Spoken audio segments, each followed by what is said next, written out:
ఎన్టీఆర్ నా అన్న కొడుకు కాదంటూ సంచలన నిజాలు బయటపెట్టిందట పురంధరేశ్వరి. మొత్తానికి తన అన్న హరికృష్ణ గురించి చెప్తూ జూనియర్ ఎన్టీఆర్ పైన సంచలన వ్యాఖ్యలు చేసింది.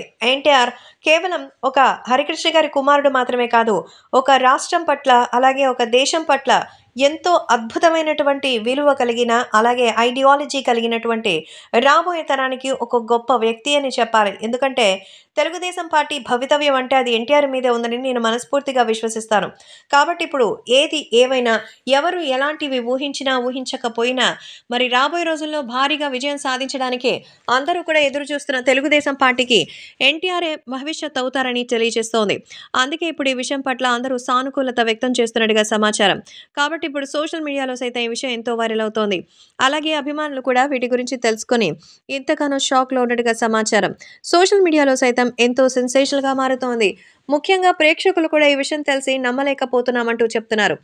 జూనియర్ ఎన్టీఆర్ గాని లేకపోతే తెలుగుదేశం పార్టీ గురించి కానీ చెప్తూ ఎన్టీఆర్ అంటే కేవలం ఒక సినిమా హీరోనో లేకపోతే హరికృష్ణ గారికి సంబంధించిన కొడుకు మాత్రమో కాదు, తెలుగుదేశం పార్టీ భవిష్యత్తు అంటూ పురంధరేశ్వరి చెప్పడం ఇప్పుడు గూస్ బంప్స్ తెప్పిస్తోంది. ముందు ముందు ఎన్టీఆర్ ఖచ్చితంగా రాజకీయాల్లోకొస్తారు. తెలుగుదేశం పార్టీ బాధ్యతలు తీసుకుంటారు. ఆయన మీద ఎలాంటి ఫోర్స్ లేదు. ఆయన రావాల్సిన టైంలో తప్పకుండా వస్తారు అంటూ చెప్తూ భారీగా షాక్ ఇచ్చారు పురంధరేశ్వరి.